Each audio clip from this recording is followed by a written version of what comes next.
Praise God. ದೇವರ ನಮ್ಮನ್ನು ಆಶೀರ್ವದಿಸಲಿ. ಯೇಸು ಕ್ರಿಸ್ತನ ಹೆಸರಿನಲ್ಲಿ ನಮಗೆ ಶುಭಾಶಯಗಳು. ದೇವರ ನಾಮಕ್ಕೆ ಮಹಿಮೆಯುಂಟಾಗಲಿ. ನಮ್ಮ ಇಂದಿನ ಸಂದೇಶದ ಶೀರ್ಷಿಕೆ, ದೇವರು ನಿಮ್ಮ ಕಾಯುವಿಕೆಯಲ್ಲಿ ನಮಗಾಗಿ ಕೆಲಸ ಮಾಡುತ್ತಾನೆ. ಸವಾಲುಗಳು ಬಂದು ಜೀವನ ಕಠಿಣವಾದಾಗ ನಮ್ಮ ಶಕ್ತಿ ವಿಫಲವಾಗಲು ಪ್ರಾರಂಭಿಸುತ್ತದೆ. ಜೀವನದಲ್ಲಿ ಬಲಿಷ್ಠ ಜನರೂ ಸಹ ಆವರಿಸಿಕೊಳ್ಳುವ ಕಷ್ಟಗಳಿವೆ. ಯುವಕರು ಸಹ ದಣಿದು ಹೋಗುತ್ತಾರೆ, ಏಕೆಂದರೆ ಅವರು ತಮ್ಮ ಆಂತರಿಕ ಶಕ್ತಿಯನ್ನು ಅವಲಂಬಿಸುತ್ತಾರೆ. ಅದು ನಮ್ಮ ಜೀವನದ ಬಿರುಗಾಳಿಯಲ್ಲಿ ಸಾಕಾಗುವುದಿಲ್ಲ.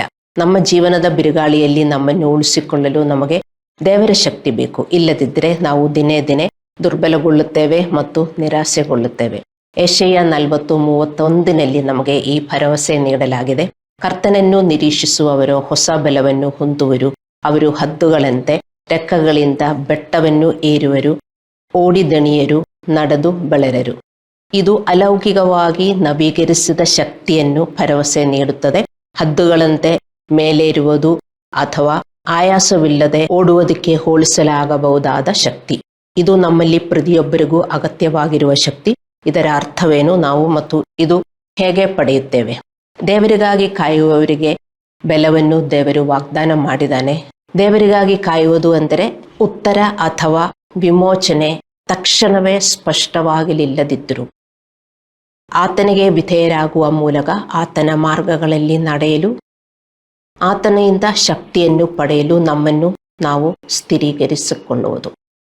ಒಂದು ದಿನದಲ್ಲಿ ಹಲವು ಬಾರಿ ನಮ್ಮ ಶಕ್ತಿಯನ್ನು ನಾವು ಕಳೆದುಕೊಳ್ಳುತ್ತೇವೆ.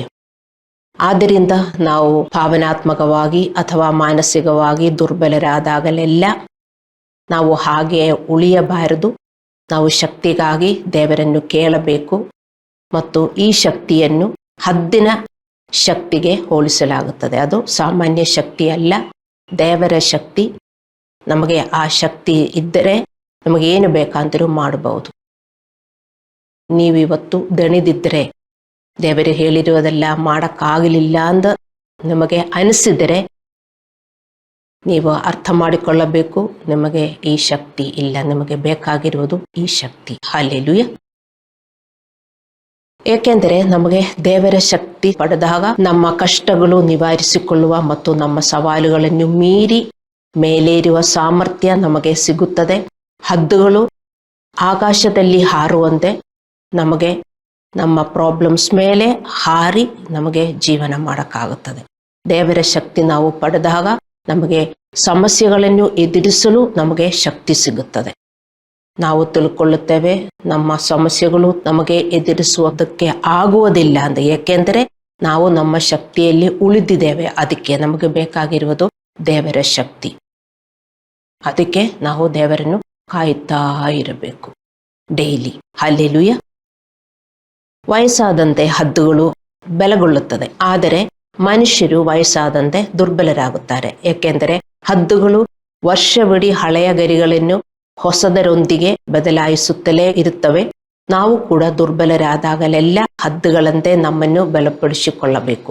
ನಾವು ನಮ್ಮ ದೌರ್ಬಲ್ಯಗಳಲ್ಲಿ ಉಳಿಯಬಾರದು. ನಾವು ಯಾವಾಗಲೂ ದೌರ್ಬಲ್ಯದಲ್ಲೇ ಇರುತ್ತೇವೆ ಅಲ್ಲವೇ? ನಾವು ಹಾಗೆ ಉಳಿಯಬಾರದು. ನಿಮ್ಮನ್ನು ದೌರ್ಬಲ್ಯಗೊಳಿಸುವುದು ಏನು ಎಂದು ನೀವು ಪರೀಕ್ಷಿಸುತ್ತಲೇ ಇರಬೇಕು. ಅದು ನಿಮ್ಮ ಸಮಸ್ಯೆಗಳಾಗಿರಬಹುದು, ಚಿಂತೆಗಳಾಗಿರಬಹುದು, ಕೋಪ, ಹತಾಶೆ, ಕಹಿ, ಭಯ, ಧೈರ್ಯದ ಕೊರತೆ, ಲೌಕಿಕ ಆಸೆಗಳು ಇತ್ಯಾದಿಯಾಗಿರಬಹುದು. ಮಲಾಕಿ 4:2 ನಾವು ಓದುತ್ತೇವೆ, ದೇವರ ಹೆಸರಿಗೆ ಭಯಪಡುವವರು ಕೊಟ್ಟಿಗೆಯಿಂದ ಬಿಟ್ಟ ಕರುಗಳಂತೆ ಕುಣಿದಾಡುತ್ತಾರೆ. ಚೆನ್ನಾಗಿ ಪೋಷಿಸಿದ ಕರುಗಳಂತೆ ನಾವು ಯಾವಾಗಲೂ ಸಂತೋಷದಿಂದ ಮತ್ತು ಆರೋಗ್ಯದಿಂದ ಇರಬೇಕು. ಚೆನ್ನಾಗಿ ಪೋಷಿಸಿದ ಕರುಗಳನ್ನು ನೀವು ನೋಡಿದಿರಾ? ವೆಲ್ ಫೆಡ್ ಕಾವ್ಸ್, ಅದು ಹೇಗೆ ಜಂಪ್ ಮಾಡಿ ಮಾಡಿ ಮಾಡಿ ಮಾಡಿ ಹೋಗ್ತದೆ, ಯಾವಾಗಲೂ ಎನರ್ಜೆಟಿಕ್ ಆಗಿ ಇರುತ್ತದೆ. ದೇವರ ಮಕ್ಕಳಿಗೆ ಆ ಶಕ್ತಿ ಬೇಕು. ದೇವರ ಮಕ್ಕಳನ್ನು ಅಂಧ ಕರುಗಳಿಗೆ ಹೋಲಿಸಲಾಗಿದೆ. ಅರ್ಥ ಮಾಡಿಕೊಳ್ಳಿ ದೇವರ ಮಕ್ಕಳೇ. ಅದಕ್ಕಾಗಿ ನಮಗೆ ಶಕ್ತಿ ಬೇಕು. ದೇವರ ಶಕ್ತಿ ಕೊಡುತ್ತಾರೆ, ಆದರೆ ನಾವು ಕೇಳಿಕೊಳ್ಳಬೇಕು. ಯೆಶಾಯ 41:10 ಬರೆದಿದೆ, ನೀನಂತೂ ಹೆದರಬೇಡ, ನಾನೇ ನಿನ್ನೊಂದಿಗಿದ್ದೇನೆ, ದಿಗ್ಭ್ರಮೆಗೊಳ್ಳದಿರು, ನಾನೇ ನಿಮ್ಮ ದೇವರು, ನಾನು ನಿನ್ನನ್ನು ಬಲಪಡಿಸುತ್ತೇನೆ. ಹೌದು, ನಾನು ನಿನಗೆ ಸಹಾಯ ಮಾಡುತ್ತೇನೆ. ಹೌದು, ನನ್ನ ನೀತಿಯ ಬಲಗೈಯಿಂದ ಎತ್ತಿ ಹಿಡಿಯುತ್ತೇನೆ. ದೇವರ ಶಕ್ತಿಯನ್ನು ಪಡೆಯಲು ನಾವು ಯಾವಾಗಲೂ ಆತನೊಂದಿಗೆ ಸಂಪರ್ಕ ಹೊಂದಿರಬೇಕು. ನಾವು ಆತನಿಂದ ದೂರ ಇದ್ದರೆ ನಮಗೆ ಶಕ್ತಿ ಸಿಗುವುದಿಲ್ಲ. ಆತನೊಂದಿಗೆ ನಾವು ಸಂಪರ್ಕ ಹೊಂದಿರಬೇಕು. ಯೇಸುದೇವರು ಹೇಳಿದ್ರು, ಯೋಹಾನ 15:4-8 ನನ್ನಲ್ಲಿ ನೆಲೆಗೊಂಡಿರಿ, ನಾನು ನಿಮ್ಮಲ್ಲಿ ನೆಲೆಗೊಂಡಿರುವೆನು. ಕೊಂಬೆಯು ದ್ರಾಕ್ಷಿ ಬಳ್ಳಿಯಲ್ಲಿ ನೆಲೆಗೊಂಡಿರದಿದ್ದರೆ ಹೇಗೆ ತನ್ನಷ್ಟಗೆ ತಾನೇ ಫಲ ಕೊಡಲಾರದು, ಹಾಗೆಯೇ ನೀವು ನನ್ನಲ್ಲಿ ನೆಲೆಗೊಂಡಿರದಿದ್ದರೆ ಫಲ ಕೊಡಲಾರರಿ. ನೀವು ನನ್ನಲ್ಲಿಯೂ ನನ್ನ ವಾಕ್ಯಗಳು ನಿಮ್ಮಲ್ಲಿ ನೆಲೆಗೊಂಡಿದ್ದರೆ ನಿಮಗೆ ಬೇಕಾದದನ್ನು ಬೇಡಿಕೊಳ್ಳಿರಿ, ನಿಮಗೆ ಅದು ದೊರೆಯುವುದು, ನೀವು ಬಹಳ ಫಲವನ್ನು ಕೊಡ್ತೀರಿ. ದೇವರ ವಾಕ್ಯ ನಮ್ಮಲ್ಲಿ ಇರಬೇಕು. ಇದಕ್ಕೆ ಧ್ಯಾನ ಮಾಡುವುದಕ್ಕೆ ಬರೀ ಹೆಡ್ ನಾಲೆಡ್ಜ್ ಅಲ್ಲ, ಆದರೆ ದೇವರ ವಾಕ್ಯ ನಾವು ಧ್ಯಾನ ಮಾಡಬೇಕು. ಆದರೆ ನಮ್ಮಲ್ಲಿ ನಂಬಿಕೆ ಜಾಸ್ತಿ ಆಗುತ್ತದೆ, ಸಂತೋಷ ಜಾಸ್ತಿ ಆಗುತ್ತದೆ. ಆದರೆ ನಾವು ದುಃಖದಲ್ಲಿ ಇದ್ದರೆ, ನಮ್ಮ ನೋವಲ್ಲಿ ಇದ್ದರೆ ಏನಾಗುತ್ತದೆ? ನಾವು ದಣಿದು ಹೋಗ್ತೇವೆ ಅಲ್ಲವೇ? ಮತ್ತು ಬರೀ ದಣಿದು ಹೋಗುವುದಲ್ಲ, ನಾವು ದೇವರಿಂದ ದೂರ ಹೋಗ್ತೇವೆ. ಸೊ ಇಲ್ಲಿ ಯೇಸು ನಮಗೆ ಕಲಿಸುತ್ತಿರುವುದು, ನಾವು ದೇವರ ವಾಕ್ಯದ ಧ್ಯಾನದ ಮೂಲಕ ದೇವರೊಂದಿಗೆ ಸಂಪರ್ಕ ಹೊಂದಿದ್ದಾಗ ನಾವು ಹೆಚ್ಚಿನ ಫಲಗಳನ್ನು ಪಡೆಯುತ್ತೇವೆ. ಆಗ ದೇವರು ನಮ್ಮ ಪ್ರಾರ್ಥನೆಗಳಿಗೆ ಉತ್ತರಿಸುತ್ತಾನೆ. ನಾವೇನು ಧ್ಯಾನ ಮಾಡುತ್ತೇವೆಯೋ ಅದು ನಾವು ಮಾಡುತ್ತೇವೆ ಅಲ್ಲವೇ? ನಾವಿದೆಲ್ಲ ಗಮನಿಸುವುದಿಲ್ಲ. ನಾವೇನು ಧ್ಯಾನ ಮಾಡುತ್ತೇವೆಯೋ ಅದೇ ಥರ ನಾವು ಜೀವನ ಮಾಡುತ್ತೇವೆ, ಅದೇ ಥರ ನಾವು ನಡೆಯುತ್ತೇವೆ, ಅದೇ ಥರ ನಾವು ವರ್ತಿಸುತ್ತೇವೆ, ಅದೇ ಥರ ನಮ್ಮ ಭಾವನೆಗಳು ಹೊಂದಿರುತ್ತದೆ ಅಲ್ಲವೇ? ಸೊ ನಾವು ದೇವರ ವಾಕ್ಯಗಳನ್ನು ನಾವು ಧ್ಯಾನ ಮಾಡಿದಾಗ ದೇವರು ಹೇಳುವುದನ್ನು ನಮಗೆ ಮಾಡೋಕ್ಕಾಗುತ್ತದೆ. ಹಲ್ಲೆಲೂಯ. ಆದರೆ ದೇವರು ನಮ್ಮ ಪ್ರಾರ್ಥನೆಗಳಿಗೆ ಉತ್ತರಿಸಲು ನಾವು ಅವನನ್ನು ಪಾಲಿಸುತ್ತಲೇ ಇರಬೇಕು. ನಾವು ಆತ್ಮದ ಫಲಗಳನ್ನು ದೇವರಿಗೆ ನೀಡುತ್ತಲೇ ಇರಬೇಕು. ನಾವು ಚೆನ್ನಾಗಿ ಪೋಷಿಸಿದ ಕರುಗಳಂತೆ ಇರಬೇಕು. ಚೆನ್ನಾಗಿ ಪೋಷಿಸಿದ ಕರುಗಳಂತೆ ನಾವು ಜಂಪ್ ಮಾಡಿಕೊಂಡು ನಡೆಯಬೇಕು. ದಣದು ಅಯ್ಯೋ ಆರೋಗ್ಯ ಇಲ್ಲ, ನನಗೆ ತುಂಬ ಪ್ರಾಬ್ಲಮ್ಸ್ ಇದೆ ಎಂದು ನಡೆಯುವವರೆಲ್ಲ ವಿಶ್ವಾಸಿಗಳು. ಹೌದು, ನಮಗೆಲ್ಲ ಪ್ರಾಬ್ಲಮ್ಸ್ ಇದೆ, ಆದರೆ ದೇವರ ಮೇಲೆ ನಾವು ಹಾಕಿ ದೇವರು ಹೇಳುವುದನ್ನು ನಾವು ಮಾಡುತ್ತಾ ಹೋಗಬೇಕು. ಹಲ್ಲೆಲೂಯ. ಪರಿಣಾಮವಾಗಿ ನಾವು ಹದ್ದುಗಳಂತೆ ಹಾರುತ್ತೇವೆ. ಹದ್ದುಗಳು ಮೇಲೆ ಹಾರುತ್ತದೆ, ಎಲ್ಲದಕ್ಕೂ ಮೇಲೆ ಹಾರುತ್ತದೆ ಅಲ್ಲವೇ? ಅದೇ ಥರ ಹದ್ದುಗಳಂತೆ ನಾವು ಹಾರಬೇಕು. ಹೇಗೆ? ನಾವು ಆತ್ಮಫಲದಲ್ಲಿ, ದೇವರ ಸೇವೆಯಲ್ಲಿ, ಸಂತೋಷದಲ್ಲಿ, ಸಮಾಧಾನದಲ್ಲಿ ಮತ್ತು ಆತನ ವಾಗ್ದಾನಗಳಲ್ಲಿ ನಾವು ಮೇಲೆ ಹಾರಬೇಕು. ಯಾವಾಗ? ದೇವರ ಶಕ್ತಿ ನಮ್ಮಲ್ಲಿ ಇದ್ದಾಗ. ಯಾವಾಗ ನಮಗದು ಸಿಗುತ್ತದೆ? ನಾವು ಕಾಯ್ತಾ ಇರುವಾಗ. ಯಾವಾಗ ನಾವು ಕಾಯ್ತಾ ಇರುವುದು? ಯಾವಾಗಲೂ. ಹಲ್ಲೆಲೂಯ. ಆದರೆ ನಾವು ಚಿಂತಿಸುತ್ತಾ ಪಾಪದ ವಿಷಯಗಳನ್ನು ಯೋಜಿಸುತ್ತಿರುವಾಗ ನಾವು ದೇವರಿಂದ ದೂರ ಹೋಗುತ್ತೇವೆ ಎಂದು ನಾವು ಅರ್ಥ ಮಾಡಿಕೊಳ್ಳಬೇಕು. ನೋಡಿ, ನೀವು ಅರ್ಥ ಮಾಡಿಕೊಳ್ಳಬೇಕು, ನಾವು ಹದ್ದುಗಳಂತೆ ಮೇಲೇರಿ ಹೋಗ್ತಾ ಇದ್ದರೆ ಎಲ್ಲದಲ್ಲೂ ನಾವು ಮೇಲೆ ಹೋಗ್ತಾ ಇರ್ತೇವೆ. ಯಾವಾಗ? ನಮಗೆ ಶಕ್ತಿ ಸಿಗುವಾಗ. ಶಕ್ತಿ ಇಲ್ಲದಿದ್ದರೆ ಏನಾಗುತ್ತದೆ? ಕೆಳಗೆ ಹೋಗುತ್ತದೆ, ಎಲ್ಲವೂ ಕೆಳಗೆ ಹೋಗುತ್ತದೆ. ಎಂದರೆ ನಮ್ಮ ಸಂತೋಷ, ಸಮಾಧಾನ, ದೇವರ ಭರವಸೆಗಳು, ಆರೋಗ್ಯ, ಹಣ ಏನೇ ಇದ್ರು ಎಲ್ಲ ಕೆಳಗಡೆ ಹೋಗುತ್ತದೆ. ಇನ್ ಬಿಟ್ವೀನ್ ಆಗುವುದಿಲ್ಲ. ದೇವರ ಮಕ್ಕಳೇ, ಅರ್ಥ ಮಾಡಿಕೊಳ್ಳಿ. ನಾವು ಹತ್ತುಗಳಂದೇ ಮೇಲೇರಿ ಹೋಗಬೇಕು, ಇಲ್ಲದಿದ್ದರೆ ನಾವು ಕೆಳಗಡೆ ಇಳಿತಾ ಇರ್ತೇವೆ. ಹಲ್ಲೆಲೂಯ. ನಾವು ದುರ್ಬಲರಾಗುತ್ತೇವೆ, ನಾವು ಮಾನಸಿಕವಾಗಿ ಸುಸ್ತಾಗಬಹುದು, ಅದು ಸಾಮಾನ್ಯವಾಗಿದೆ. ಆದರೆ ಅಲ್ಲಿಯೇ ಉಳಿಯಬಾರದು. ಯಾವಾಗಲೂ ನಮಗೆ ಆ ಶಕ್ತಿ ಸಿಗುವುದಿಲ್ಲ. ನಾವು ಪ್ರಾರ್ಥನೆ ಮಾಡಿದರೂ ಹಾಗೆಯೇ ನಮಗೆ ಉಳ್ಕೊಳ್ಳುವುದಕ್ಕೆ ನಮಗೆ ಕಷ್ಟ ಇರ್ತದೆ.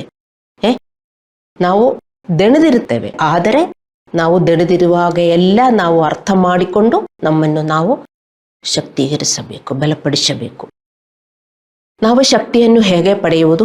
ನಾವು ಪ್ರಾರ್ಥನೆಯಲ್ಲಿ ಸಮಯ ಕಳೆಯಬೇಕು, ವಾಕ್ಯ ಧ್ಯಾನ ಮಾಡಬೇಕು, ಯೂಟ್ಯೂಬಿನ ಮೆಸೇಜ್ಗಳನ್ನು ನೀವು ಕೇಳಬೇಕು, ನಿಮ್ಮ ಆಧ್ಯಾತ್ಮಿಕ ಸ್ನೇಹಿತರನ್ನು ಭೇಟಿ ಮಾಡಬೇಕು, ಅವರೊಂದಿಗೆ ಮಾತನಾಡಬೇಕು, ದೇವರ ಸೇವೆ ಮಾಡಬೇಕು. ಇದರಿಂದೆಲ್ಲ ನಮಗೆ ಶಕ್ತಿ ಬರ್ತದೆ. ಬರೀ ದೇವರೇ ಶಕ್ತಿಗಳು ಶಕ್ತಿಗಳು ಅಂತ ಹೇಳಿದ್ರೆ ನಮಗೆ ಶಕ್ತಿ ಬರುವುದಿಲ್ಲ. ಇದೆಲ್ಲ ನಾವು ಮಾಡಬೇಕು, ದೇವರ ಸೇವೆ ಮಾಡಬೇಕು. ದೇವರು ಕೊಡುವವರಿಗೆ ಕೊಡ್ತಾರೆ, ಅದು ಏನೇ ಇರಲಿ, ಹಣವಾಗಿಲಿ ಅಥವಾ ಸೇವೆಯಾಗಲಿ. ದೇವರು ನಮಗೆ ಕೃಪೆ, ಶಕ್ತಿ, ಅವನ ಭರವಸೆಗಳು ನಾವು ಕೊಡುವವರಾಗಿದ್ದರೆ ದೇವರು ಕೊಡ್ತಾರೆ. 2 ಕೊರಿಂಥದವರಿಗೆ 9:7-8, ಫಿಲಿಪ್ಪಿಯದವರಿಗೆ 4:11-19. ನಾವು ಸಂತೋಷದಿಂದ, ಹರ್ಷಚಿತ್ತದಿಂದ ನಾವು ಕೊಡಬೇಕು. ಹಣ ಆದರೂ, ಸೇವೆ ಆದರೂ, ದೇವರಿಗೆ ಸೇವೆ ಮಾಡುವುದು ನಾವು ಸಂತೋಷದಿಂದ ನಾವು ದೇವರ ಸೇವೆ ಮಾಡಬೇಕು. ಮತ್ತು ಇತರರಿಗೆ ನಾವು ಶಕ್ತಿ ನೀಡಬೇಕು, ಆದರೆ ನಮಗೆ ಶಕ್ತಿ ಸಿಗುತ್ತದೆ. ನೀವು ಇದರ ಶಕ್ತಿ ಹೀರಿಕೊಂಡರೆ ನಿಮಗೆ ಎಂದಿಗೂ ಶಕ್ತಿ ಸಿಗುವುದಿಲ್ಲ. ಪಾಸ್ಟರ್ನ ಶಕ್ತಿ ಎಂದು ನೀವು ಕುಗ್ಗಿಸಬೇಡ. ಪಾಸ್ಟರ್ಗೆ ನೀವು ಶಕ್ತಿ ಕೊಡಬೇಕು, ಒಬ್ಬೊಬ್ಬರಿಗೂ ನೀವು ಶಕ್ತಿ ಕೊಡಬೇಕು. ಇದರ ಶಕ್ತಿ ನೀವು ಹೇಗೆ ಹೀರಿಕೊಳ್ಳುವುದು? ಕುಗ್ಗಿಸುವುದು, ಅವರ ಮೇಲೆ ಕೋಪ ಕೊಳ್ಳುವುದು, ಒಫೆಂಡೆಡ್ ಆಗಿ ಇರುವುದು, ಶ್ರಮಿಸದಿರುವುದು. ಆದರೆ ಏನಾಗುತ್ತದೆ? ಇನ್ನೊಬ್ಬರ ಶಕ್ತಿ ನೀವು ಕುಗ್ಗಿಸುವುದು. ಯಾರಾದರೂ ಕೆಟ್ಟದು ಮಾಡಿದರೆ ಅವರ ಮೇಲೆ ಕೋಪದಲ್ಲೇ ಇರುವುದು. ಅವರಿಗೆ ಶಕ್ತಿ ಸಿಗುತ್ತದಾ? ನಿಮ್ಮನ್ನು ನೋಡಿದರೆ ನೀವದು ಕ್ಷಮಿಸಬೇಕು, ಅವರನ್ನು ಪ್ರೀತಿಸಬೇಕು. ನಾವು ಜನರನ್ನು ಪ್ರೀತಿಸಿದರೆ, ಕ್ಷಮಿಸಿದರೆ, ಮತ್ತೆ ಎನ್ಕರೇಜಿಂಗ್ ಮಿನಿಸ್ಟ್ರಿ ಮಾಡಿದರೆ, ಇದಕ್ಕೆ ನಾವು ಎನ್ಕರೇಜಿಂಗ್ ಮಿನಿಸ್ಟ್ರಿ ಮಾಡೋದು ಇನ್ನೊಬ್ಬರಿಗೆ ಶಕ್ತಿ ಕೊಡುವುದಕ್ಕೆ. ನೀವು ಮಾಡ್ತಾ ಇದ್ದೀರಾ ಡೈಲಿ?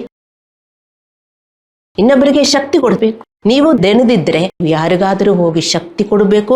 ಅಲ್ಲಾಂದ್ರೆ ನೀವು ಕೂತ್ಕೊಂಡು ಬೇರೆಯವರಿಗೋಸ್ಕರ, ಶಕ್ತಿಗೋಸ್ಕರ ನೀವು ಪ್ರಾರ್ಥನೆ ಮಾಡಬೇಕು. ಪಾಸ್ಟರ್ಗೆ ಶಕ್ತಿಗೋಸ್ಕರ ಪ್ರಾರ್ಥನೆ ಮಾಡಬೇಕು.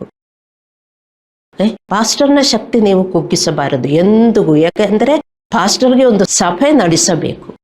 ನೀವು ಶಕ್ತಿ ಕೊಡಬೇಕು. ನೀವೆಲ್ಲರಿಗೂ ಶಕ್ತಿ ಕೊಟ್ಟರೆ ನಿಮಗೂ ಶಕ್ತಿ ಸಿಗುತ್ತದೆ.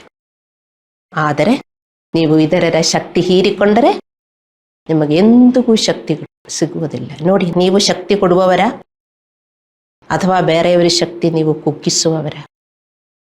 ನಿಮ್ಮ ಶಕ್ತಿ ನೋಡಿದರೆ ನಮಗೆ ಅರ್ಥವಾಗ್ತದೆ. ಹಲ್ಲೆಲೂಯಾ. ಕೃಪೆಯು ನಮ್ಮಲ್ಲಿ ಹರಾಳವಾಗಿರುತ್ತದೆ. ನಾವು ಬೇರೆಯವರಿಗೆ ಶಕ್ತಿ ಕೊಟ್ಟರೆ ಕೃಪೆ ಹೆಚ್ಚಿಸುತ್ತದೆ. ನಾವೇನೇ ಕೊಟ್ಟರು, ಹಣ ಕೊಟ್ಟರು, ದೇವರ ಸೇವೆಗೋಸ್ಕರ ನಾವು ಹಣ ಕೊಟ್ಟರು, ದೇವರ ಸೇವೆ ದೇವರಿಗೆ ನೀಡುವುದು, ಅದು ನಾವು ದೇವರ ಸೇವೆ ನಾವು ನೀಡುವುದು, ದೇವರಿಗೆ ನಾವು ಕೊಡುವವರಾಗಿರಬೇಕು. ದೇವರಿಗೆ ನಾವು ಕೊಡುವವರಾಗಿದ್ದರೆ ನಮಗೆ ಕೃಪೆ ನಮಗೆ ಜಾಸ್ತಿ ಸಿಗುತ್ತದೆ. ಅರ್ಥ ಮಾಡಿಕೊಳ್ಳಿ. ಕೃಪೆ ಇಲ್ಲದೆ ಜೀವನ ಮಾಡಕ್ಕಾಗಲ್ಲ. ಅರ್ಥ ಮಾಡಿಕೊಳ್ಳಿ. ಹಲ್ಲೆಲೂಯಾ. ಇದನ್ನೆಲ್ಲ ಮಾಡಲು ನಮಗೆ ಮನಸ್ಸಿಲ್ಲದಿರಬಹುದು, ಆದರೆ ಇದನ್ನೆಲ್ಲ ನಾವು ಮಾಡಲಿಲ್ಲದಿದ್ದರೆ ನಾವು ದುರ್ಬಲರಾಗುತ್ತೇವೆ ಮತ್ತು ದೌರ್ಬಲ್ಯದಲ್ಲಿ ಇರುವುದರಿಂದ ನಾವು ದೇವರಿಂದ ದೂರ ಹೋಗುತ್ತೇವೆ, ದೇವರ ಸಹಾಯ ಕಳೆದುಕೊಳ್ಳುತ್ತೇವೆ ಅಂತ ಸತ್ಯವನ್ನು ತಿಳಿದುಕೊಂಡು ನೀವು ಇದನ್ನು ಮಾಡಬೇಕು. ಇದನ್ನು ಮಾಡುವುದಕ್ಕೆ ನಿಮಗೆ ಅನಿಸುವುದಿಲ್ಲ. ನಿಮ್ಮ ದೌರ್ಬಲ್ಯದಲ್ಲಿ ನಿಮಗೆ ಶಕ್ತಿ ಹೋದಾಗ ಅಲ್ಲೇ ಕೂತ್ಕೊಂಡು ಯೋಚನೆ ಮಾಡಿ ಮಾಡಿ ಇರುವುದಕ್ಕೆ ನಿಮಗೆ ಅನಿಸುತ್ತದೆ. ಆದರೆ ಹಂಗೆ ಇದ್ದರೆ ನೀವು ಇನ್ನೂ ದೇವರಿಂದ ದೂರ ಹೋಗ್ತೀರಿ, ದೇವರ ಸಹಾಯ ನೀವು ಕಳೆದುಕೊಳ್ಳುತ್ತೀರಿ. ಇದೆಲ್ಲ ಅರ್ಥ ಮಾಡಿಕೊಂಡು ನೀವು ನಿಮ್ಮನ್ನು ಬಲಪಡಿಸಬೇಕು. ಹಲ್ಲೆಲೂಯಾ. ಇನ್ನೊಂದು ಸತ್ಯ, ನಮ್ಮ ಆಧ್ಯಾತ್ಮಿಕ ಶಕ್ತಿ ಕಡಿಮೆ ಆದಾಗ ನಾವು ಹೆಚ್ಚು ಸ್ವಾರ್ಥರಾಗುತ್ತೇವೆ. ಪರಿಣಾಮವಾಗಿ ನೀವು ನಿಮ್ಮ ಬಗ್ಗೆ ಹೆಚ್ಚು ಗಮನಿಸುತ್ತೀರಿ. ನೀವು ದೇವರನ್ನು ಪ್ರೀತಿಸುವ ಮತ್ತು ಸೇವೆ ಮಾಡುವ ಬಗ್ಗೆ ಕಡಿಮೆ ಗಮನಿಸುತ್ತೀರಿ. ನೀವು ಯಾವಾಗ ನಿಮ್ಮ ಆತ್ಮಿಕ ಶಕ್ತಿ ಕಡಿಮೆಯಾದಾಗ you will be very selfish. Notice this. ದೇವರ ಶಕ್ತಿಯಲ್ಲಿ ನೀವು ತುಂಬಿದರೆ ಒಂದು ದಿನಾನು ದೇವರ ಸೇವೆ ಮಾಡದೆ ನಿಮಗಿರಕ್ಕಾಗಲ್ಲ. ಒಂದು ದಿನಾನು ಮಿನಿಮಮ್ 2 hours 40 minutes ದೇವರ ಹತ್ರ ಕಳೆಯದೆ ನಿಮಗೆ ಜೀವನ ಮಾಡಕ್ಕಾಗಲ್ಲ. ಯಾಕೆಂದರೆ ನೀವೇನು, you are like well fed calf. ದೇವರ ಶಕ್ತಿಯಿಂದ ನೀವು ತುಂಬಿದರೆ ಚೆನ್ನಾಗಿ ಪೋಷಿಸಿದ ಕರುಗಳಂತೆ. ದೇವರ ಶಕ್ತಿಯಿಂದ ತುಂಬಿರುವುದು. ನಾವು ಹಾರ್ಲಿಕ್ಸು ಅಲ್ಲಾಂದರೆ ಬೇರೆ ಏನಾದ್ರು ಕುಡಿದು ನಮಗೆ ಶಕ್ತಿ ಸಿಕ್ಕಿರುವುದಲ್ಲ. ನೀವು ಹಾರ್ಲಿಕ್ಸು ಅದು ಇದು ಎಲ್ಲ ಕುಡಿದು ನಿಮಗೆ ಶಕ್ತಿ ಸಿಕ್ಕಿದರೆ ಹೌದು, ನೀವು ಓಡಿ ಓಡಿ ನೀವು ಮೋಳೆಗೆಲ್ಲ ಹೋಗ್ತೀರಿ. ಓಡಿ ಓಡಿ ನಿಮ್ಮ ಫ್ರೆಂಡ್ಸ್ ಜೊತೆ ಓಡಾಡಕ್ಕೆ ಹೋಗ್ತೀರಿ. ಆದರೆ ದೇವರ ಶಕ್ತಿಯಿಂದ ನೀವು ತುಂಬಿದರೆ ದೇವರ ಸೇವೆ ಮಾಡುತ್ತೀರಿ, ಇನ್ನೊಬ್ಬರಿಗೆ ಶಕ್ತಿ ಕೊಡ್ತೀರಿ. ಅರ್ಥ ಮಾಡಿಕೊಳ್ಳಿ. ಹಲ್ಲೆಲೂಯಾ. ಸೊ ದೇವರ ಶಕ್ತಿಯಿಂದ ನೀವು ತುಂಬಿದರೆ ದೇವರ ಸೇವೆ ಮಾಡ್ತೀರಿ. ಇಲ್ಲದಿದ್ದರೆ ನೀವು ತುಂಬಾ ಸ್ವಾರ್ಥಿಗಳಾಗಿ ನಿಮ್ಮ ಕೆಲಸ, ಹೌದು, ನೀವು ತುಂಬಾ ಕಾನ್ಸಂಟ್ರೇಟ್ ಮಾಡಿ ನಿಮ್ಮ ಆಫೀಸ್ ಕೆಲಸ ಎಲ್ಲ ಮಾಡಿ ಮುಗಿಸುತ್ತೀರಿ, ಎಲ್ಲ ಮಾಡ್ತೀರಿ ಮತ್ತು ಹೋಗಿ ಮಲಗ್ತೀರಿ. ಯಾಕೆ? ನೀವು ತುಂಬಿರೋದು ದೇವರ ಶಕ್ತಿಯಿಂದ ಅಲ್ಲ. ಅದಕ್ಕೆ ಹಲ್ಲೆಲೂಯಾ. ದೇವರನ್ನು ಕಾಯುವುದು ಎಂದರೆ ಪ್ರಾರ್ಥನೆ ಮತ್ತು ಧ್ಯಾನದ ಮೂಲಕ ದೇವರ ಸಾನ್ನಿಧ್ಯ ಮತ್ತು ಶಕ್ತಿಯನ್ನು ಸಕ್ರಿಯವಾಗಿ ಹುಡುಕುವುದು. ಯಾವ ಉದ್ದೇಶಕ್ಕಾಗಿ? ನಮ್ಮ ಮಾಂಸ ಮತ್ತು ಬೇಡದ ಆಲೋಚನೆಗಳನ್ನು ನಿಯಂತ್ರಿಸಲು. ನಮಗೆ ಒಂದು ಉದ್ದೇಶ ಇದೆ, ದೇವರ ಶಕ್ತಿಯನ್ನು ಹುಡುಕುವುದಕ್ಕೆ, ಕಾಯುವುದಕ್ಕೆ. ಏನು ನಾವು ಇವತ್ತು ಕಳೀತಾ ಇರುವುದು ನಿಮಗೆ ಗೊತ್ತಾಯ್ತಾ? ದೇವರ ಶಕ್ತಿಗೋಸ್ಕರ ನಾವು ಕಾಯಬೇಕು. ದೇವರ ಶಕ್ತಿಗೋಸ್ಕರ ನಾವು ಕಾದರೆ ದೇವರು ನಮ್ಮ ಕಾಯುವಿಕೆಯಲ್ಲಿ ನಮಗಾಗಿ ಕೆಲಸ ಮಾಡುತ್ತಾನೆ. ನಾವು ಕಾಯುವುದು ದೇವರ ಶಕ್ತಿಗಾಗಿ. ಎದಕ್ಕೆ? ನಾನು ನನ್ನ ದೌರ್ಬಲ್ಯದಲ್ಲಿ ಇರಬಾರದು, ನಾನು ದೇವರ ಶಕ್ತಿಯಲ್ಲಿ ಇರಬೇಕು. ದೇವರ ಶಕ್ತಿಯಲ್ಲಿ ಇದ್ದರೆ ನಮಗೆ ಪ್ರೀತಿ ಬರ್ತದೆ, ಇನ್ನೊಬ್ಬರಿಗೆ ಶ್ರಮಿಸುವುದಕ್ಕಾಗತ್ತೆ, ನಮಗೆ ಸೇವೆ ಮಾಡಕ್ಕಾಗುತ್ತದೆ. ಸೊ ನೀವು ದೇವರ ಶಕ್ತಿಗೋಸ್ಕರ ಕಾಯುತ್ತಾ ಇದ್ದರೆ ನಿಮ್ಮ ಪ್ರಾರ್ಥನೆಗೆ ಉತ್ತರ ನಿಮಗೆ ಸಿಗುತ್ತದೆ. ಅರ್ಥ ಮಾಡಿಕೊಳ್ಳಿ. ನಿಮಗೆ ಬಲ ಇದ್ದರೆ, ಶಕ್ತಿಯಾಗಿ ಇದ್ದರೆ ನಿಮ್ಮ ಆನ್ಸರ್ ಇಸ್ ಕಮಿಂಗ್. ಇಲ್ಲ, ನೀವು ದಣದು ನಡೀತಾ ಇದ್ದರೆ ನಿಮಗೆ ಇನ್ನೂ ಕೆಟ್ಟದಾಗುತ್ತೆ ಅಂತ ಅರ್ಥ ಮಾಡಿಕೊಳ್ಳಿ. ಹಲ್ಲೆಲೂಯಾ. ನಾವು ಇದರ ಬಗ್ಗೆ ಬಹಳ ಜಾಗರೂಕರಾಗಿರಬೇಕು. ನಮ್ಮ ಸಮಸ್ಯೆಗಳ ಬಗ್ಗೆ ಚಿಂತಿಸುವುದನ್ನು ನಾವು ನಿಲ್ಲಿಸಬೇಕು. ಅದಕ್ಕೆ ನಮಗೆ ಶಕ್ತಿ ಬೇಕು. ವಿಶ್ವಾಸಿಗಳು ದೇವರನ್ನು ಕಾಯುತ್ತಾ ಇರುವವರಾಗಿರಬೇಕು. ಎದಕ್ಕೆ ಎಂದು ಸ್ಪಷ್ಟವಾಗಿ ಅರ್ಥ ಮಾಡಿಕೊಳ್ಳಬೇಕು. ನೀವು ನಿಮ್ಮ ಫ್ರೆಂಡನ್ನು ಕಾಯ್ತಾ ಇದ್ದರೆ ಅವರನ್ನು ನಿಮಗೆ ಭೇಟಿಯಾಗಬೇಕು. ಅಲ್ಲಾಂದ್ರೆ ಬಸ್ಗೆ ಕಾಯ್ತಾ ಇದ್ದರೆ ನಿಮಗೆ ಒಂದ್ ಕಡೆ ಹೋಗಬೇಕು. ಒಂದು ಉದ್ದೇಶದಿಂದ ನೀವು ಕಾಯ್ತಾ ಇರುವುದು ಅಲ್ಲವೇ? ಅದೇ ತರ ದೇವರ ಶಕ್ತಿಗಾಗಿ ನಾವು ಕಾಯ್ತಾ ಇರುವವರಾಗಿರಬೇಕು ಅಂತ ಬೈಬಲಲ್ಲಿ ಬರೆದಿದೆ. ಎದಕ್ಕೆ? ನಾನು ನನ್ನ ದೌರ್ಬಲ್ಯದಲ್ಲಿ ಉಳಿಯಬಾರದು. ನಾನು ದೇವರ ಫಲದಲ್ಲಿ ನಾವು ಮುಂದೆ ಹೋಗಬೇಕು. ಫಲ ನನ್ನಲ್ಲಿ ಉಂಟಾಗಬೇಕು. ನನ್ನ ಕೆಟ್ಟ ಯೋಚನೆಯಲ್ಲಿ ನಾನು ಇರಬಾರದು.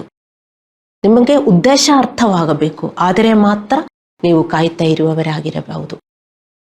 ನಾವು ನಮ್ಮ ಸಮಸ್ಯೆಗಳ ಬಗ್ಗೆ ಚಿಂತಿಸಿರುವಾಗ ನಾವು ನಮ್ಮ ಸಮಸ್ಯೆಗಳನ್ನು ನಿಯಂತ್ರಿಸುತ್ತೇವೆ ಮತ್ತು ನಮ್ಮ ಸಮಸ್ಯೆಗಳನ್ನು ನಾವೇ ಹೊತ್ತುಕೊಳ್ಳುತ್ತೇವೆ. ಹಾಗೆ ನಾವು ಆತನ ಉಪಸ್ಥಿತಿಯನ್ನು ಕಳೆದುಕೊಳ್ಳುತ್ತೇವೆ. ಅಷ್ಟೇ ಅಲ್ಲ, ನಾವು ಹೀಗೆ ಮಾಡಿದಾಗ ದೇವರು ನಮಗೆ ಏನನ್ನು ಮಾಡಲು ಸಾಧ್ಯವಲ್ಲ. ನಾವು ನಮ್ಮ ಶಕ್ತಿಯನ್ನು ಕಳೆದುಕೊಳ್ಳುತ್ತಲೇ ಇರುತ್ತೇವೆ ಮತ್ತು ನಮ್ಮ ಪರಿಸ್ಥಿತಿಗಳು ಇನ್ನೂ ಕೆಟ್ಟದಾಗುತ್ತದೆ. ಹಲೋ ವಿಶ್ವಾಸಿಗಳೇ, ಎಷ್ಟೊಂದು ನೀವು ಯೋಚನೆ ಮಾಡಿ ದುಃಖದಲ್ಲಿ ನೀವು ಇನ್ನೂ ಜೀವನ ಮಾಡುತ್ತೀರ. ನೀವು ದುಃಖದಲ್ಲಿ ನಿಮ್ಮ ವಿಷಯಗಳು ನೀವು ಯೋಚಿಸುತ್ತಾ ಇದ್ದಾಗ ನೀವೇ ಹೊತ್ತುಕೊಂಡು ನೀವು ಜೀವನ ಮಾಡುತ್ತೀರಿ. ದೇವರ ಉಪಸ್ಥಿತಿ ನಿಮ್ಮ ಜೊತೆ ಇರುವುದಿಲ್ಲ. ದೇವರಿಗೆ ಏನು ಮಾಡಕ್ಕಾಗಲ್ಲ. ಇದೆಲ್ಲ ನೀವು ಅರ್ಥ ಮಾಡಿಕೊಳ್ಳಬೇಕು. ಇದೆಲ್ಲ ನೀವು ಧ್ಯಾನಿಸಬೇಕು. ನಾನು ಈ ವಿವರಣೆ ಎಲ್ಲ ಕೊಡುವುದು ನಿಮಗೆ ಗೈಡ್ ಮಾಡಿ ಕೊಡುವುದು. ಈ ವಿವರಣೆ ಎಲ್ಲ ಬೈಬಲಲ್ಲಿ ಇಲ್ಲ ಅಲ್ಲವೇ? ಅದಕ್ಕೆ ನೀವು ಪಾಸ್ಟರ್ನ ಯೂಟ್ಯೂಬ್ ಮೆಸೇಜ್ಗಳೆಲ್ಲ ಕೇಳ್ತಾ ಇರಬೇಕಾಗಿರುವುದು. ಆದರೆ ಮಾತ್ರ ನಿಮಗೆ ಇದು ಅರ್ಥವಾಗುವುದು. ಆವಾಗ ಇದೆಲ್ಲ ಬರ್ತದೆ. ಅಯ್ಯೋ, ನಾನು ಇದು ಯೋಚಿಸುತ್ತಾ ಇದ್ದರೆ ದೇವರೇನು ಮಾಡುತ್ತಾ ಇಲ್ವಲ್ಲ. ದೇವರೇನಾದ್ರೂ ಮಾಡಬೇಕಂದ್ರೆ ನಾನು ದೇವರ ಕಡೆ ಇಟ್ಬಿಟ್ಟು ನಾನು ಸಂತೋಷವಾಗಿರಬೇಕು. ಅದು ನನಗೂ ಸಾಧ್ಯವಾಗ್ತಾ ಇಲ್ವಲ್ಲ. ಏನು ಮಾಡಬೇಕು? ತಕ್ಷಣ ಅದು ಬರಬೇಕು. ನೀವು ದೇವರ ವಾಕ್ಯ ಅಲ್ಲಾಂದ್ರೆ ದೇವರ ವಾಕ್ಯದ ವಿವರಣೆ ನೀವು ಧ್ಯಾನಿಸುವುದಿಲ್ಲದಿದ್ದರೆ ನೀವೇನು ಧ್ಯಾನಿಸುತ್ತೀರಿ? ನಿಮ್ಮ ಸಮಸ್ಯೆಗಳು, ನಿಮ್ಮ ದುಃಖಗಳು, ನಿಮ್ಮ ಕಷ್ಟಗಳು. ಪರಿಣಾಮವಾಗಿ ಅದೆಲ್ಲ ಜಾಸ್ತಿ ಆಗುತ್ತದೆ ಅಂತ ನೀವು ಅರ್ಥ ಮಾಡಿಕೊಳ್ಳಬೇಕು. ಕೀರ್ತನಗಳು 27:14 ಕೀರ್ತನಗಾರನು ಬರೆದಿದ್ದಾನೆ, ಕರ್ತನಿಗಾಗಿ ಕಾದಿರು, ಧೈರ್ಯವಾಗಿರು, ಆತನು ನಿನ್ನ ಹೃದಯವನ್ನು ಬಲಪಡಿಸುವನು. ಕರ್ತನಿಗಾಗಿ ಕಾದಿರು ಎಂದು ಹೇಳುವೆನು. ಕರ್ತನಿಗಾಗಿ ಕಾದಿರು. ದೇವರ ಮಕ್ಕಳೇ, ಇದು ನಿಮ್ಮ ಜೀವನ ಶೈಲಿ ಆಗಬೇಕು. ಕರ್ತನಿಗಾಗಿ ಕಾದಿರುವುದು. ಯಾರ್ಯಾರು ಕರ್ತನಿಗಾಗಿ ಕಾಯುತ್ತಿರುತ್ತಾರೋ ಅವರಿಗೆ ಬೆಲ ಸಿಗುತ್ತದೆ. ಅವರು ದೆಣದಿರುವುದಿಲ್ಲ. ನೀವು ಕರ್ತನ ಕೈಗಾಗಿ ಕಾಯ್ತಾ ಇದ್ದರೆ ಖಂಡಿತ ನೀವು ದೆಣದಿರ್ತೀರಿ. ಪ್ರಾರ್ಥಿಸೋದು, ಅದು ಬರ್ತಾ ಇದೆಯಾ ಅಂತ ಕೈಯಲ್ಲಿ ನೋಡ್ಕೊಂಡು ಇರ್ತೀರಿ. ನೀವಿನ್ನೂ ದಣದು ಇರ್ತೀರಿ ದೇವರ ಮಕ್ಕಳೇ. ಆದರೆ ದೇವರ ಶಕ್ತಿಗಾಗಿ ನಾವು ಕಾಯ್ತಾ ಇದ್ದರೆ ನಮಗೆ ಶಕ್ತಿ ಉಂಟಾಗುತ್ತದೆ, ನಮಗೆ ಭರವಸೆ ಉಂಟಾಗುತ್ತದೆ, ನಮ್ಮ ಹೋಪ್ ಹೆಚ್ಚಿಸುತ್ತದೆ. ಮತ್ತು ನಮಗೆ ಆ ನಂಬಿಕೆ ಬರ್ತದೆ ನಾವೇನು ಮಾಡಬೇಕು ಅಂತ. ಹೌದು, ನಾನು ಈ ಕೋಪದಲ್ಲಿ ಇರಬಾರದು, ಅಲ್ಲಾಂದ್ರೆ ಅವರನ್ನು ನಾನು ಕ್ಷಮಿಸಬೇಕು, ಹಂಗೆಲ್ಲ ನಮಗೆ ಅರ್ಥವಾಗುತ್ತದೆ. ಅಂದರೆ ದೇವರ ಶಕ್ತಿಯಲ್ಲಿ ನಾವು ಇರ್ತೇವೆ. ನಮ್ಮ ಶಕ್ತಿಯಲ್ಲಿ ಇದ್ರೆ ಇಲ್ಲ, ಅವ್ರಿಗಿನ್ನೂ ಒಂದು ಕೆಟ್ಟದಾಗಬೇಕು, ನಾನು ಅವ್ರಿಗಿನ್ನೂ ಏನಾದ್ರೂ ಕೆಟ್ಟದು ಮಾಡಬೇಕು ಅಂತ ನಿಮಗೆ ಬರ್ತದೆ. ಯಾವಾಗ? ನೀವು ನಿಮ್ಮ ಶಕ್ತಿಯಲ್ಲಿ ಉಳಿಯುವಾಗ. ಹಲ್ಲೆಲೂಯ. ಈಗ ಇದರ ಬಗ್ಗೆ ನಾವು ಸ್ಪಷ್ಟವಾಗಿ ತಿಳ್ಕೊಳ್ಳೋಣ. ಕರ್ತನಿಗಾಗಿ ಕಾಯುವುದು ನಮ್ಮನ್ನು ಹೇಗೆ ಬಲಪಡಿಸುತ್ತದೆ? ಕರ್ತನಿಗಾಗಿ ಕಾಯುವವರು ಖಂಡಿತ ಹದ್ದುಗಳಂತೆ ಹಾರುತ್ತಾರೆ. ಖಂಡಿತ ಹದ್ದುಗಳು ಹಾರುವುದು ಹೇಗೆ? ಮೇಲಕ್ಕೆ. ನಿಮ್ಮ ಸಂತೋಷದಲ್ಲಿ, ಸಮಾಧಾನದಲ್ಲಿ, ಭರವಸೆಯಲ್ಲಿ, ಎಲ್ಲದಕ್ಕೂ ನೀವು ಮೇಲಕ್ಕೆ ಹಾರಿ ಹೋಗ್ತಾ ಇರ್ತೀರಿ. ಹಲ್ಲೆಲೂಯ.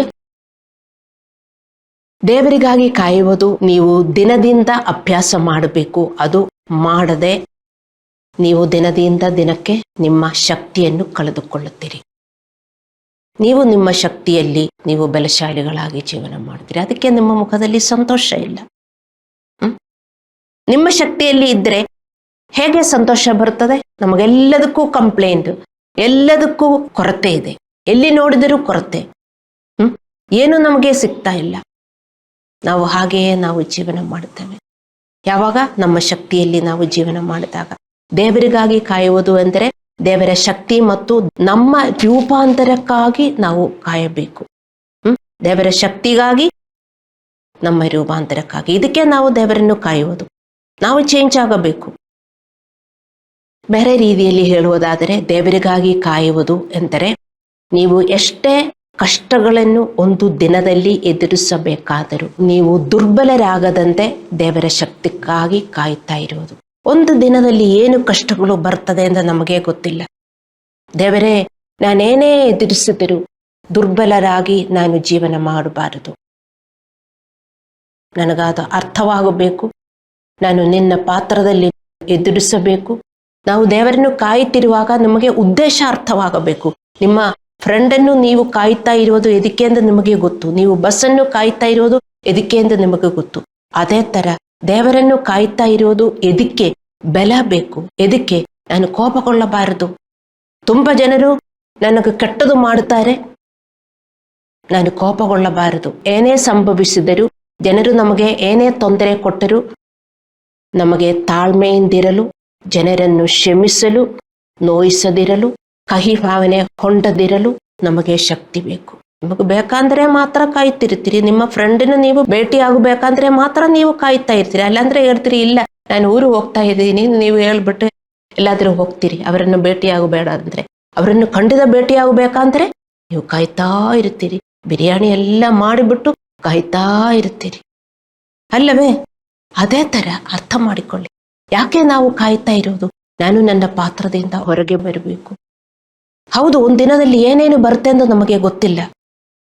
ಬೆಳಗ್ಗೆ ಎದ್ದು ಸಂಜೆ ನಾವು ಮಲಗುವ ತನಕ ಏನೇನು ಪ್ರಾಬ್ಲಮ್ಸ್ ಬರ್ತದೆ. ಎಷ್ಟು ಜನರು ನಮ್ಮನ್ನು ಒಫೆಂಡ್ ಮಾಡ್ತಾರೆ. ಅದನ್ನೆಲ್ಲ ನೀವು ಬೀಳುವುದ? ನೀವು ಪ್ರಾರ್ಥಿಸಿದರೆ ಬೀಳುವುದಿಲ್ಲ. ನಿಮಗೆ ಬಯಕೆ ಇದ್ದರೆ ಬೀಳುವುದಿಲ್ಲ. ನಾನು ಕೋಪಗೊಳ್ಳಬಾರದು, ಕ್ಷಮಿಸಬೇಕು, ಮನನೊಂದಿರಬಾರದು, ಅವರನ್ನು ನಾನು ಪ್ರೀತಿಸಬೇಕು. ಇದಕ್ಕೋಸ್ಕರ ನೀವು ಕಾಯ್ತಿರಬೇಕು. ಇದೇ ನಿಮಗೆ ಉದ್ದೇಶ ಗೊತ್ತಾಗಬೇಕು. ಎದಕ್ಕೆ ನಿಮಗೆ ಬೆಲ ಬೇಕು? ನೀವು ಹೀಗೆ ನೀವು ಕಾಯ್ತಾ ಇದ್ದರೆ ಹದ್ದುಗಳಂತೆ ಹದ್ದಿನ ಶಕ್ತಿ ನಮಗೆ ಸಿಗುತ್ತದೆ. ಹಲ್ಲೆಲೂಯಾ. ಇದಕ್ಕಾಗಿ ನಾವು ದೇವರ ಶಕ್ತಿಗಾಗಿ ಕಾಯಬೇಕು. ಅದು ನಮ್ಮ ದೈನಂದಿನ ಜೀವನ ಶೈಲಿಯಾಗಿರಬೇಕು. ಇಲ್ಲದಿದ್ದರೆ ನಾವು ನಮ್ಮ ಶಕ್ತಿಯನ್ನು ಕಳೆದುಕೊಳ್ಳುತ್ತೇವೆ. ಇದರಲ್ಲಿ ಯಾವುದೇ ಸಂದೇಹ ಇಲ್ಲ. ನೀವಿವತ್ತು ನಿಮಗೆ ಶಕ್ತಿ ಇಲ್ಲ ಎಂದು ನೀವು ಹೇಳಿದರೆ ಅರ್ಥ ಮಾಡಿಕೊಳ್ಳಿ, ನೀವು ದೇವರನ್ನು ಕಾಯುವವರಲ್ಲ. ದೇವರಲ್ಲಿ ನಂಬಿಕೆ ಇದೆ. ನೀವು ದೇವರಿಂದ ಕಾಯುತ್ತಾ ಇರುವುದು ದೇವರ ಪ್ರಾಮಿಸಸ್ ಮಾತ್ರ. ಅರ್ಥ ಮಾಡಿಕೊಳ್ಳಿ ವ್ಯತ್ಯಾಸ. ದೇವರ ಪ್ರಾಮಿಸಸ್ ಕಾಯುತ್ತಾ ಇರುವವರು ದಣದು ದಣದು ದಣದು ತುಂಬ ದುರ್ಬಲರಾಗ್ತಾರೆ. ಆದರೆ ದೇವರ ಶಕ್ತಿಯನ್ನು ಕಾಯುತ್ತಾ ಇರುವವರು ಎದಕ್ಕೆ? ದೇವರ ಪಾತ್ರದಲ್ಲಿ ಬೆಳೆಯುವುದಕ್ಕೂ ದೇವರ ಸೇವೆಯಲ್ಲಿ ಬೆಳೆಯುವುದಕ್ಕೂ. ಅವರು ಕಾಯುತ್ತಾ ಇದ್ದರೆ ಅವರಿಗೆ ಶಕ್ತಿ ಸಿಗುತ್ತದೆ. ಅವರು ದೇವರ ಫಲಗಳನ್ನು ನೀಡುತ್ತಾರೆ, ಮತ್ತೆ ಹದ್ದುಗಳೆಂದೇ ಹಾರ್ತಾರೆ. ನಿಮಗೆ ತುಂಬಾ ಟೆಸ್ಟ್ ಮಣೀಸ್ ಉಂಟಾಗುತ್ತದೆ. ಹದ್ದುಗಳೆಲ್ಲಿ ಇದೆ? ನಿಮ್ಮನ್ನು ನೋಡಿದರೆ ಎಲ್ಲರಿಗೂ ಗೊತ್ತಾಗುತ್ತದೆ ಎಷ್ಟೊಂದು ಟೆಸ್ಟ್ ಮಣೀಸ್ ನಿಮಗಿದೆ ಅಂತ. ಹಲ್ಲೆಲೂಯ. ಅರ್ಥ ಮಾಡಿಕೊಳ್ಳಿ ದೇವರ ಮಕ್ಕಳೇ, ನಾವು ದೇವರಿಂದ ನಮ್ಮ ವಿಮೋಚನೆ ಮತ್ತು ಉತ್ತರಕ್ಕಾಗಿ ಕಾಯುತ್ತಿರುವಾಗ ದೇವರು ನಮ್ಮ ರೂಪಾಂತರಕ್ಕಾಗಿ ಕಾಯುತ್ತಿರುತ್ತಾರೆ. ಇದು ನೀವಿನ್ನೂ ಅಂಡರ್ಸ್ಟ್ಯಾಂಡ್ ಮಾಡುವುದಕ್ಕೆ ನೀವು ಲೇಟ್ ಆಗಬಾರದು. ನಿಮಗೆ ಅರ್ಥವಾಗ್ತಾ ಇದೆಯಾ? ನೀವು ನಿಮ್ಮ ಪ್ರಾಮಿಸಸ್ಸು, ಹೌದು ದೇವರು ಪ್ರಾಮಿಸ್ ಮಾಡಿದ್ದಾರೆ. ದೇವರು ಮಾಡಿರುವ ಪ್ರಾಮಿಸಸ್ ಎಲ್ಲ ಎಸ್ ಆ್ಯಂಡ್ ಆಮೆನ್. ದೇವರು ಕೊಟ್ಟೇ ಕೊಡುತ್ತಾರೆ. ಅದು ನಿಮಗೆ ಗೊತ್ತು. ಅದರ ಪ್ರಕಾರ ನೀವು ಪ್ರಾರ್ಥಿಸುತ್ತಾ ಇರ್ತೀರಿ. ನೀವು ದೇವರಿಂದ ಎಕ್ಸ್ಪೆಕ್ಟ್ ಮಾಡುವುದು ಅದು. ಆದರೆ ದೇವರು ನಮ್ಮಿಂದ ಎಕ್ಸ್ಪೆಕ್ಟ್ ಮಾಡುತ್ತಾರೆ ಅಂತ ವಿಶ್ವಾಸಿಗಳಿಗೆ ಇನ್ನೂ ನಂಬಿಕೆ ಇಲ್ಲ. ಯಾಕೆ? ಬೈಬಲ್ ಓದುತ್ತಾ ಇಲ್ವಾ? ಬೈಬಲ್ ನಮಗೆ ಅರ್ಥವಾಗ್ತಾ ಇಲ್ಲ. ದೇವರು ಕೊಡ್ತಾರೆ. ದೇವರ ಭರವಸೆಗಳು ಎಸ್ ಆ್ಯಂಡ್ ಆಮೆನ್. ಆದರೆ ದೇವರು ನಮ್ಮಿಂದ ನಿರೀಕ್ಷಿಸುತ್ತಾರೆ ಏನು? ಆತ್ಮದ ಫಲಗಳು, ಸೇವೆ. ದೇವರ ಸೇವೆ ಯಾರು ಮಾಡ್ತಾರೆ? ದೇವರ ಮಕ್ಕಳ ನೀವು ಯಾರು ಮಾಡ್ತಾ ಇಲ್ಲದಿದ್ದರೆ ಹೇಳಿ.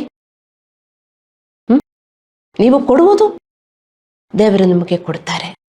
ದೇವರ ಸೇವೆ ಮಾಡುವುದೇನು? ಬೇರೆಯವರಿಗೆ ಶಕ್ತಿ ಕೊಡುವುದಕ್ಕಾಗಿ ಅಲ್ಲವೇ? ನಿಮಗೆ ಬೇಕಾಗಿರುವುದು ಶಕ್ತಿ ಅಲ್ವಾ? ದೇವರ ಸೇವೆ ಮಾಡುವವರಿಗೆಲ್ಲ ಶಕ್ತಿ ಸಿಗುತ್ತದೆ. ದೇವರ ಮಕ್ಕಳೇ ಅರ್ಥ ಮಾಡಿಕೊಳ್ಳಿ.